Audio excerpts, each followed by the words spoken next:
Il y a des blessures qui ne se voient pas. J'avais toujours cru que l'amitié pouvait tout surmonter. Depuis l'enfance, Marcus et moi, Richie, avions partagé les bancs de l'école, les rêves d'avenir qu'on s'imaginait plus grands que nous. Il était le frère que je n'avais pas eu, mon confident, mon allié dans chaque bataille de la vie. Je pensais avoir tout connu avec mon meilleur ami.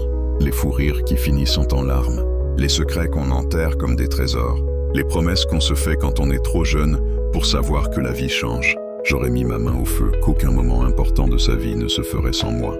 Et pourtant, j'ai appris qu'il se mariait, ce n'est pas lui qui me l'a dit. Non. J'ai vu les photos défiler sur les réseaux. Lui, souriant, la femme de sa vie à son bras, entouré d'inconnus, célébrant ce qui aurait dû être aussi mon bonheur à partager. Mon cœur oscillait entre colère et tristesse, mais surtout un goût amer, celui de ne pas avoir compté autant que je le croyais. Absent, pas une invitation, pas un mot, comme si je n'existais plus. Au début, j'ai cru à une erreur. Je me suis dit, peut-être que l'invitation s'est perdue, peut-être qu'il allait m'appeler, peut-être que je faisais partie de la surprise, mais les heures passaient, les images défilaient, et le silence pesait. Alors j'ai compris, il avait choisi de ne pas me donner une place ce jour-là. C'est difficile à expliquer cette douleur.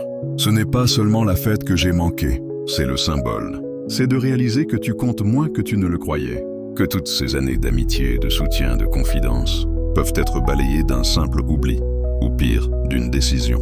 J'aurais voulu lui crier que j'étais blessé. J'aurais voulu effacer chaque souvenir, chaque rire partagé. Mais, en même temps, je savais que je ne pouvais pas. Parce qu'un meilleur ami, même quand il te fait mal, reste une partie de ton histoire, une partie de ton cœur. Alors ce soir-là, j'ai éteint mon téléphone. J'ai respiré un grand coup et je me suis fait une promesse. Ne plus jamais dépendre de l'importance que les autres me donnent. Ne plus attendre d'être invité à leur bonheur pour créer le mien.